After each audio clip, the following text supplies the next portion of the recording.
ఆదికాండం 40వ అధ్యాయం. అటు పిమ్మట ఐగుప్తురాజు యొక్క పానదాయకుడును భక్ష్యకారుడును తమ ప్రభువు అయిన ఐగుప్తురాజు ఎడల తప్పు చేసిరి గనుక ఫరో పానదాయకుల అధిపతియు భక్ష్యకారుల అధిపతియునైన తన ఇద్దరు ఉద్యోగస్తుల మీద కోపపడి వారిని చెరసాలలో నుంచుటకై రాజు సంరక్షక సేనాధిపతికి అప్పగించెను. అది యోసేపు బంధింపబడిన స్థలము. ఆ సేనాధిపతి వారిని యోసేపు వశం చేయగా అతడు వారికి ఉపచారం చేసెను. వారు కొన్ని దినములు కావలిలో ఉండిన తరువాత వారిద్దరూ అనగా చెరసాలలో బంధింపబడిన ఐగుప్తురాజు యొక్క పానదాయకుడును భక్ష్యకారుడును ఒక్కటే రాత్రి అందు కలలు కనిరి. ఒక్కొక్కడు వేరువేరు భావముల కల కనెను. తెల్లవారినప్పుడు యోసేపు వారి యొద్దకు వచ్చి వారిని చూడగా వారు చింతాక్రాంతులై ఉండిరి. అతడు, ఎందుచేత నేడు మీ ముఖములు చిన్నబోయి ఉన్నవని తన యజమానుని ఇంట తనతో కావలి అందున్న ఫరో ఉద్యోగస్తులను అడిగాను. అందుకు వారు, మేము కల కంటిమి, వాటి భావం చెప్పగలవారెవరునూ లేరని అతనితో అనగా, యోసేపు వారిని చూచి, భావములు చెప్పుట దేవుని ఆధీనమే గదా, మీరు దయచేసి ఆ కలను నాకు వివరించి చెప్పుడా నేను. అప్పుడు పానదాయకుల అధిపతి యోసేపును చూచి, నా కలలో ఒక ద్రాక్షవల్లి నా ఎదుట ఉండెను. ఆ ద్రాక్షవల్లికి 3 తీగలుండెను.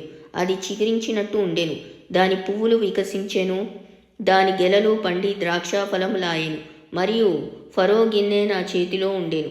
ఆ ద్రాక్షాఫలములు నేను పట్టుకొని ఫరో గిన్నెలో వాటిని పిండి ఆ గిన్నె ఫరో చేతికిచ్చి తినని తన కలను అతనితో వివరించి చెప్పాను.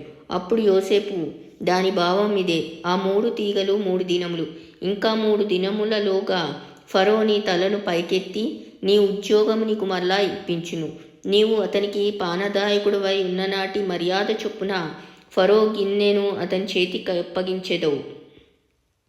కాబట్టి నీకు క్షేమం కలిగినప్పుడు నన్ను జ్ఞాపం చేసుకొని నా యందు కరుణించి ఫరోతో నన్ను గూర్చి మాటలాడి ఈ ఇంటిలో నుండి నన్ను బయటికి రప్పించుము. ఏలయనగా నేను హెబ్రీయుల దేశంలో నుండి దొంగిలింపబడి తిని, అది నిశ్చయము. మరియు ఈ చెరసాలలో నన్ను వేయుటకు ఇక్కడ సహా నేనేమీ చేయలేదని అతనితో చెప్పాను. అతడు తెలిపిన భావం మంచిదని భక్ష్యకారుల అధిపతి చూచి అతనితో ఇట్లనెను, నేనును కలకంటిని. ఇదిగో తెల్లని పిండి వంటలు గల 3 గంపలు నా తల మీద ఉండెను. మీది గంపలో ఫరో నిమిత్తము సమస్త విధములైన పిండి వంటలు ఉండెను. పక్షులు నా తల మీదనున్న ఆ గంపలో నుండి వాటిని తీసుకొని తినుచుండెను. అందుకు యోసేపు, దాని భావం ఇదే, ఆ 3 గంపలు 3 దినములు, ఇంకా 3 దినములలోగా ఫరో నీ మీద నుండి నీ తలను పైకెత్తి మ్రాను మీద నిన్ను వ్రేలాడదీయించును. అప్పుడు పక్షులు నీ మీద నుండి నీ మాంసం తినివేయునని ఉత్తరమిచ్చెను.